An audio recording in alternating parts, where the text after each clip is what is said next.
Just one question, Mr. Chairman. Because I will be leaving shortly, I will be meeting all your wives. Spouses. Because there will be an oath-taking of the Spouses Foundation of the Senate. But speaking of the Senate, tatanungin ako sigurado ng mga asawa nila eh. Puro mga senador ang binabaril eh. Bakit ba, ano ba yung sinasabi? I want to clarify, Mr. Engineer Hernandez. Ano ba yung sinasabi ng abogado mo merong 6 na senador kang babanggitin? Ano ba yun? Your Honor, ang banggit niya po siguro yung laman po ng computer ko. Actually, may mga congressman po na nandun na hindi po senador yung laman nung nung computer ko. So fake news yun, ha? May 6 na senador na nunumbrahan mo daw. Mga congressman yung nasa computer mo. Yes, yung nasa computer ko po, congressman po. Okay, thank you. So fake news na. O naligaw si Raymond. Diba?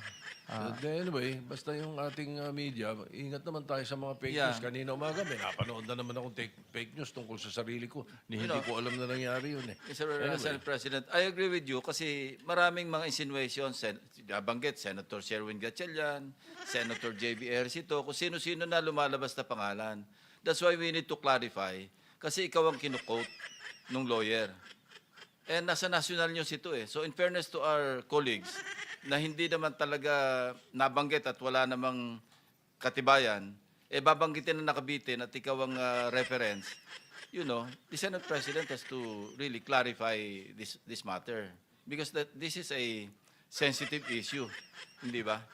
Imagine, Senate Finance Committee, biglang sasabihin ng lawyer mo na, of course, he did not name names, ano?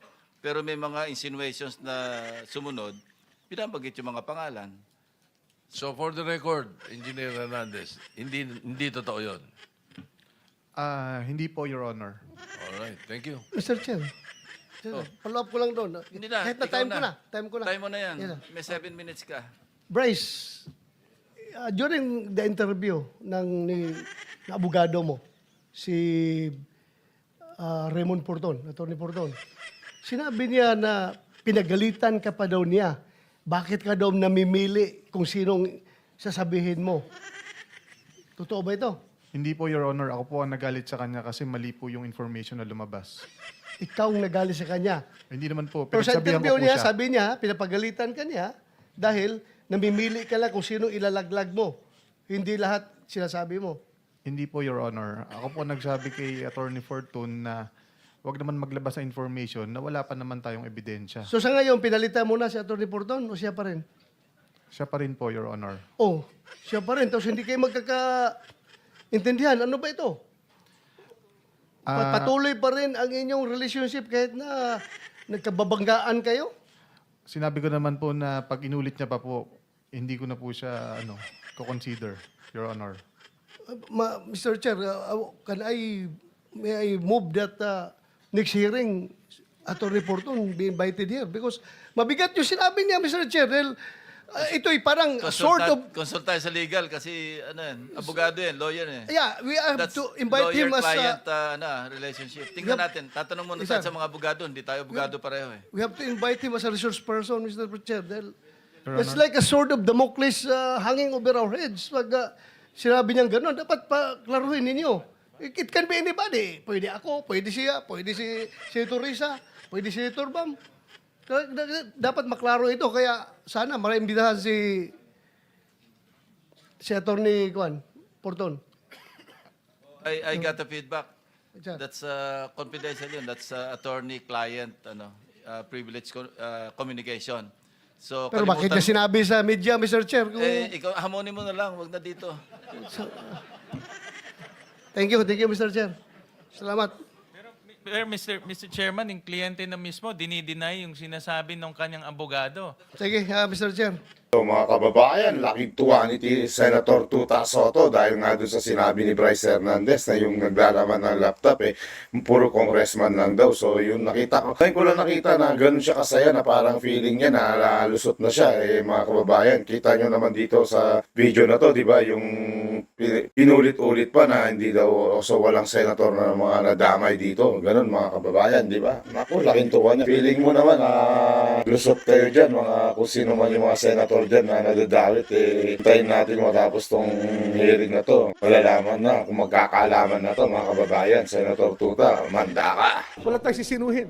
Mahirap to. Mahirap tong kasong to. But ang aming sinasabi dito, wala tayong sisinuhin dito. Lahat po ng kinakailangan mailbo, lahat ng kailangan ng freeze order, lahat ng kinakailangan mahabla, hahabla natin.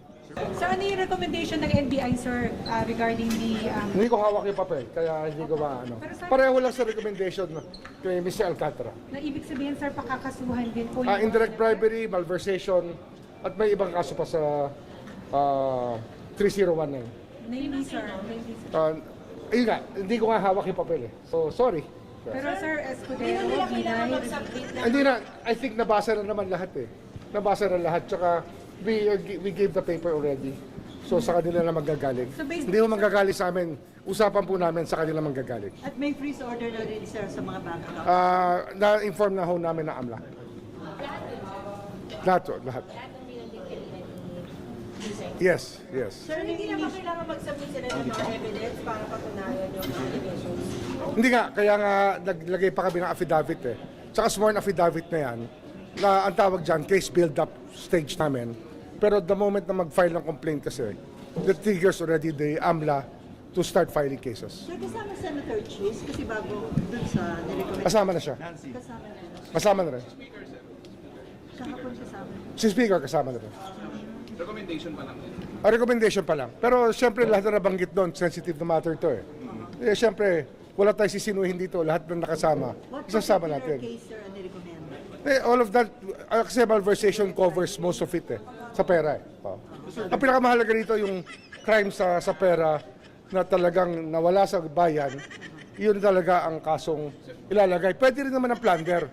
Kaya lang siyempre, iba ang theory ng case of plunder at iba rin ang pag-prove diyan sa korte. Nako mga kababayan, napanood nyo pa itong video ni Secretary Remulla na wala daw siyang sasantuin dito sa kasong to. Dahil napakahirap daw itong kaso na to mga kababayan. Kung wala kang sasantuin, di ba? Di kasuhan mo na yung amo mong si Romualdez, anak ng toko. Ang garapata, Ito naman ang iting aso pa yung mga iba dyan, mga kababayan. Ito naman si Binay, talaga, ang tindi rin mga pagnanakaw na ito, mga kababayan, di ba? Di rin nagpapahuli sa pagnanakaw. Nako, pang world class kung dumali, mga kaibigan. Anak ng toko talaga. Ito naman, finally, wala nang mga sapsap at malilit na isda. Finally, may mga malalaki na rin. Katulad niyan, si Tambaloslos. Sana magtuloy-tuloy na, mga kababayan, na baka lumipad pa yan. Ako, all departure na yan, katulad ni Zaldico, na baka makalipad pa yan, mga kababayan ng Tokwa. O mga kababayan, ito, panoorin po natin yung mga susunod na mga videos dito at huwag nyo munang kalimutan i-share at i-like at mag-subscribe sa ating mga videos, mga kababayan. Ha? Ito na po mga susunod na video, mga kababayan. Sir, may ebidensya talaga si DPWH?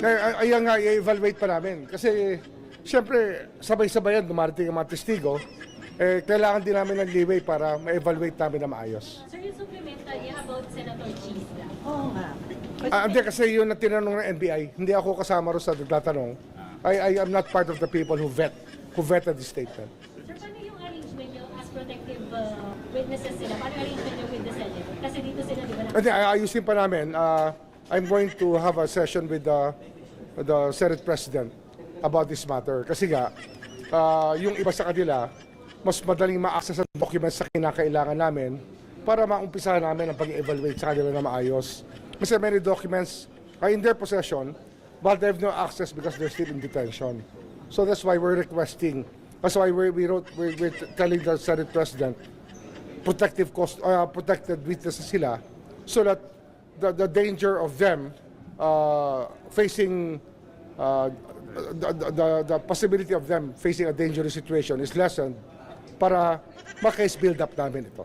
So sa until now, wala pang nakakwalify mapasok sa WPP? Wala pang nakakwalify maging state witness. Pero basically, all of them wrote us to become part of the witness protection program. And that what we do here is that if they're real witnesses, kung di sila kasama sa crime, okay.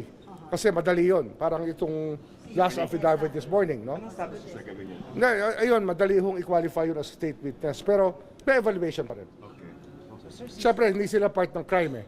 Pero pag part ng crime, protected witness pa rin kasi they're still testifying for the case of the government. So we have the duty to protect them if they ask for our protection. Kasi usually naman yan, the court o kaya the police who take care, basta sa lahat ng klaseng kaso, may nagpo-protect sa kanila.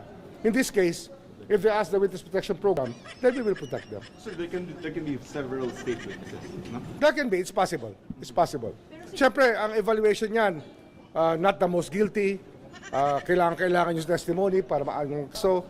At marami pa, meron pang ibang kinoconsider dito. Sa Gutesa, hindi ba accessory sa crime dahil nag-deliver siya nung... Well, ano yun eh?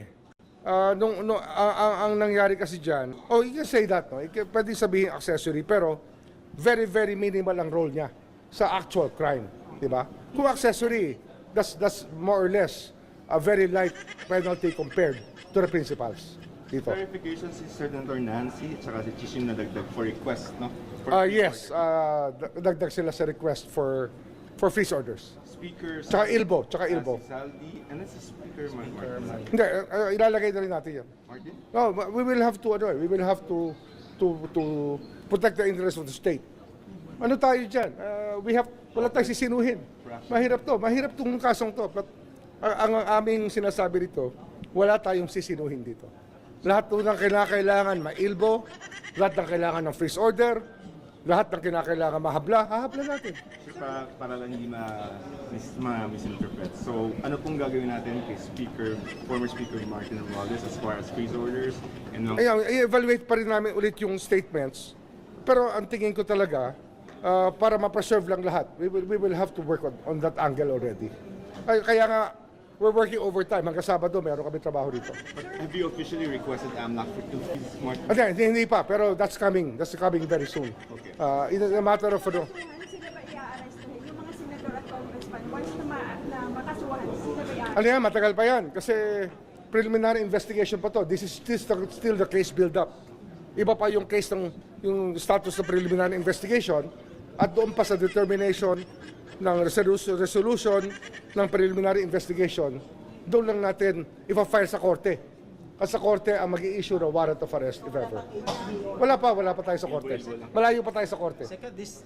Secretary Rumilla, ano bang sinasabi mong wala nang sasantuin dito sa kasong to, di ba? Ba't mo pa i-re-evaluate yung si Tamba, anak ng Toko, ang garapata? Ba't parang nautal-utal ka? Parang natatakot ka pag dyan sa pananalita mo na ganun-ganun ka pa.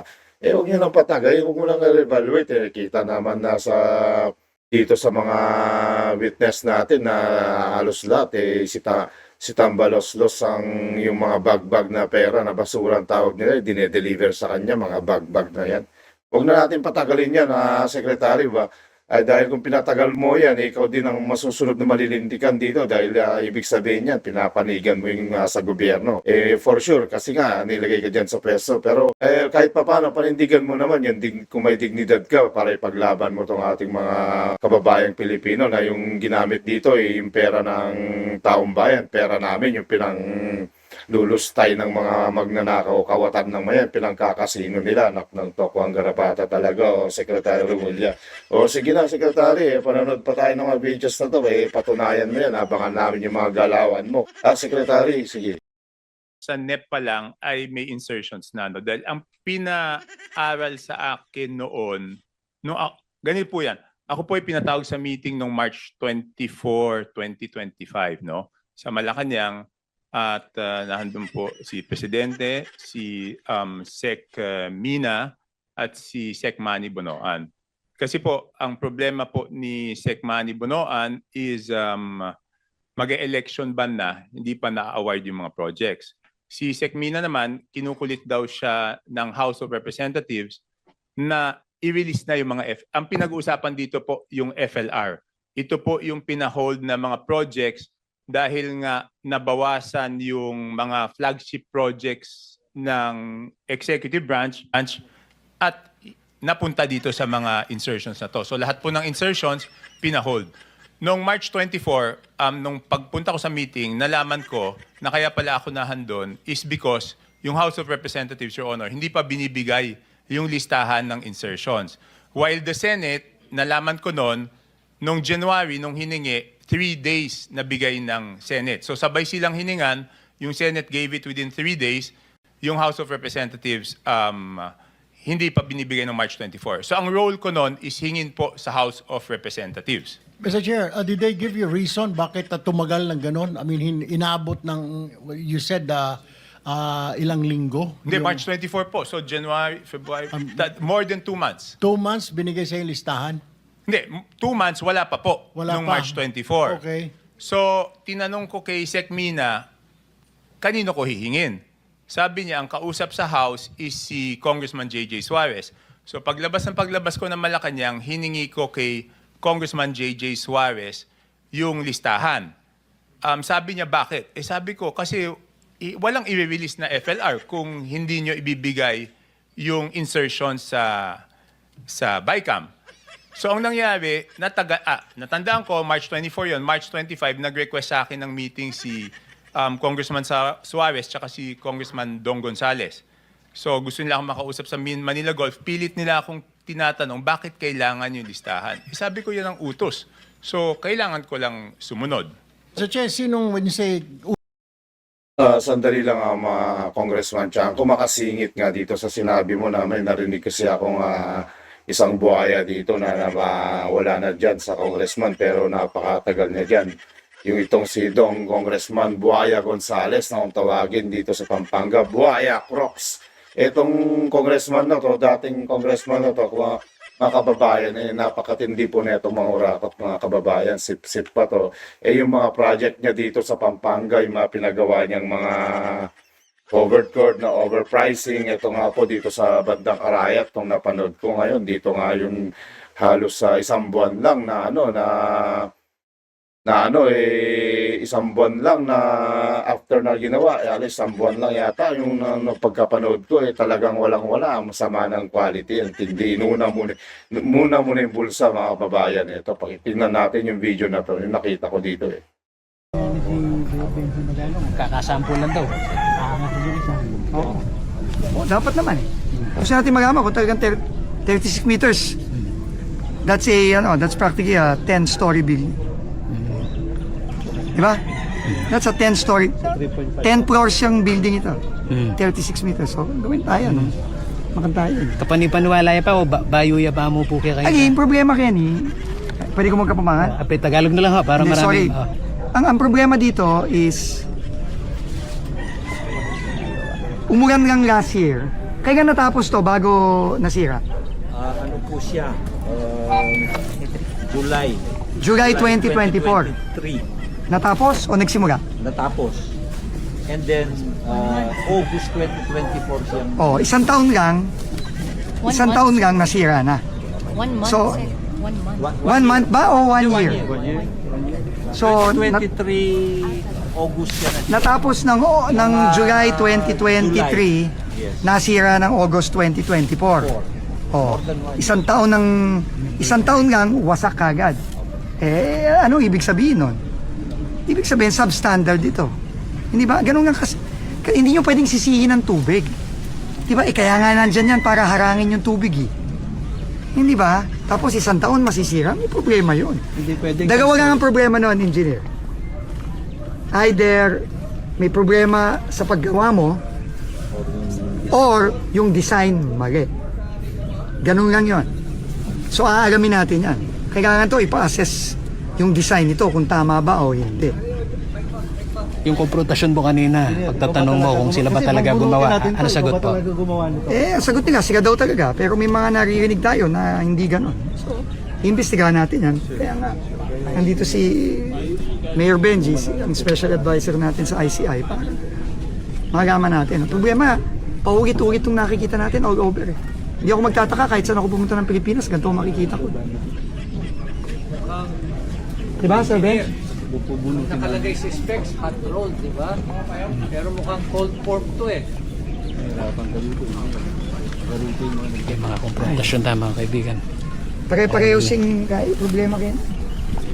Mga kababayan, siningit ko lang po yan yung video na yun dahil totoo po yan kasi yung mga kakutsaba po yung mga dating ex-congressman na yan na si Gong Gonzales na kung buhaya ang tawagin. Dahil yung mga ginagamit nila yung pera natin. Yan mga kababayan, siningit ko lang po yan dahil nga po yung dating congressman na buhaya na kung tawagin dito sa Pampanga na naririnig ko ang daming mga reklamo kaya naisama ko na rin yan. Dahil nga yung pera natin na maliwanag po dyan, yung project na dapat na gagawin dyan ay ibinulsa lang nila. Tignan mo naman yung quality, talagang nakakahiya. Kaya dyan napupunta yung mga pera natin sa mga bulsa na mga bulok na politician na yan, mga buhaya. Yung paghingi ng listahan, utos po ni Presidente dahil galit na galit siya noon kasi nga nabawas yung mga flagship projects, tinanggalan ng pondo. Mga dam po yun na malalaki, tinanggalan ng pondo. So galit na galit siya noon.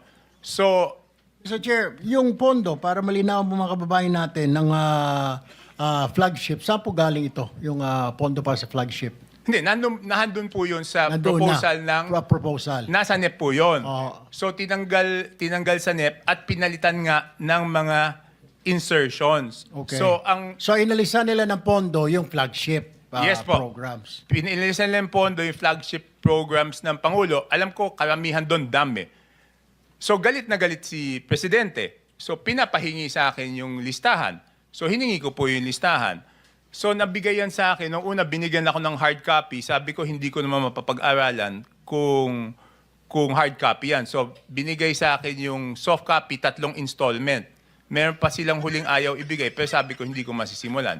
So, Your Honor, so nung nakuha ko, ang una kong ginawa, kasi naririnig ko na yung sinasabi ni D.E. Alcantara na pag nakapagpasok ng budget, nakapag-insert, may kapalit. Yun po yung sinasabi ni D.E. Alcantara. So, siyempre, ako yung humingi ng listahan bago ko i-present ulit sa executive branch, sa Pangulo, kailangan sigurado ko dun sa listahan na yon. So, since nadidinig ko na yung may kapalit para sa insertion, ang ginawa ko is yung file na yon, yung Excel, pinadala ko kay Yusek Cathy Cabral sa DPWH. Sabi ko, Yusek, pakilagay mo kung sino yung district congressman.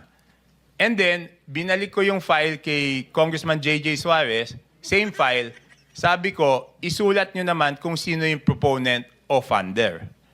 So, nung nakuha ko po yon, pinagtapat-tapat ko kung sino yung proponent at sino yung congressional district. Dahil para sa akin po, Sen, Your Honor, kung hindi pareho yung proponent at hindi pareho yung congressional district, kaduda-duda, bakit ka congressman ka, bakit ka hihingi ng proyekto tapos hindi mo dadalin sa distrito mo?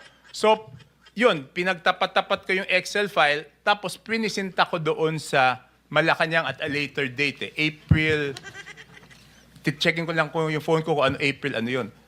Tapos mas nagalit po si Presidente nung nakita niya yon. Sabi niya sa akin, ano bang pinagagagawa ng mga kasamahan mo sa Congress dito sa budget na to?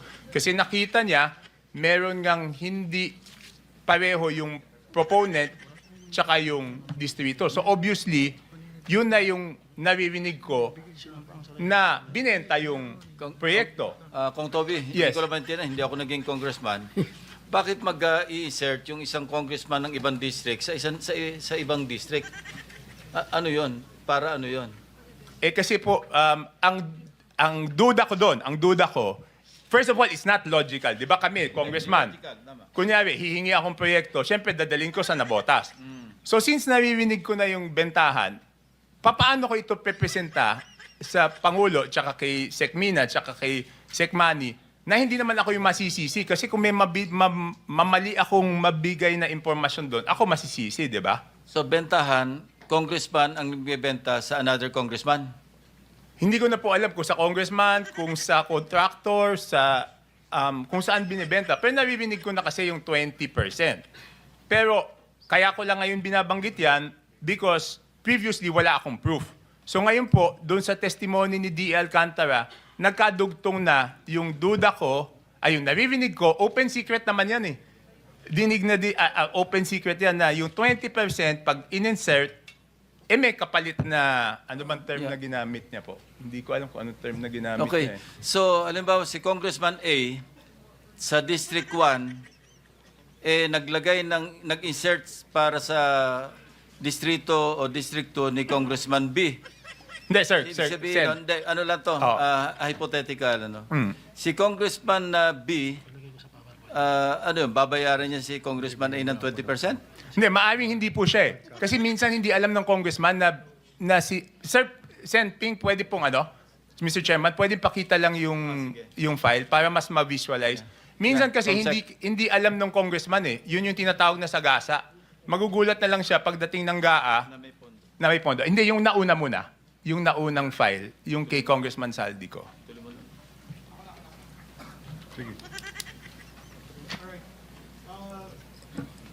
Yan po. For example, sige, next slide. For example po, si Saldico ang proponent pero ang congressional district na napuntahan is Abra. Ang total po niyan is 3 billion yata. Pag tinanong mo naman yung congresswoman dyan, hindi naman niya request.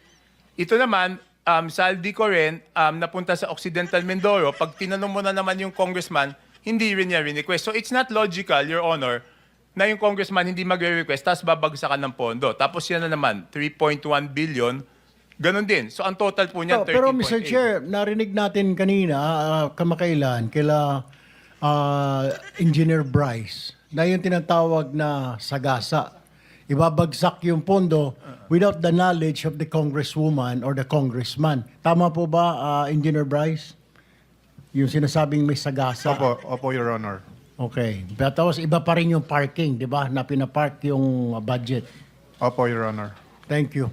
Your Honor, ang intindi ko, pwede niya i-confirm, yung parking, kinausap muna, nakiraan. Kaya tinatawag na parking, nakiraan doon sa district congressman. Yung sagasa, kumbaga sa hit and run yun. Ibig sabihin, walang... Hindi, Tito SP, makikita na lang po niya yan doon sa GAA. Kasi magugulat siya pag... Mga kababayan, pakinggan nyo po at napanood yung pasabog na ito ni Congressman Toby Chanco na yung nakalap niyang informasyon na sa USB na may laman na mga gross project ng mga ibang congressman na katulad na nila Saldico na yan, mga kababayan, di ba? Ito nga po, nakakaya nga po yung mga lumabas na mga pandarambong ng mga kawatan na to, mga kababayan, na kahit sa malalayong lugar, garapalan pa ang tawag nila doon na hit and run, mga kababayan, yung sa malalayong lugar na hindi man lang alam ng congressman doon na binabagsakan na yung mga budget ng mga bilyo-bilyon na yan na hindi man lang niya alam na sa distrito niya na may nangyaring mga ganyan na bagsakan ng pera. Yung mga tinawag ni Congressman Toby Chanco na yung diskarte ng mga kawatan ng yung hit and run na sagasa kung tawagin. Mga kababayan, dapat nga itong si Toby Chanco ang gawing House Speaker.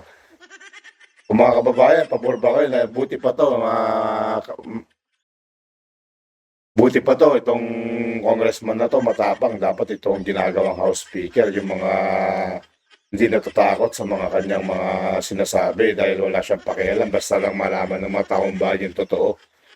Mga kababayan, alam nyo na, sa 2028, etong si Congressman Toby Chanco, suportahan natin, lagay natin sa mataas sa posisyon, huwag niyong kalimutan na bilib ako sa tapang mo, Congressman, idol, pwede. Mga kababayan, maraming salamat po sa panonood dito sa mga videos na nangyayari dito sa ating bansang Pilipinas.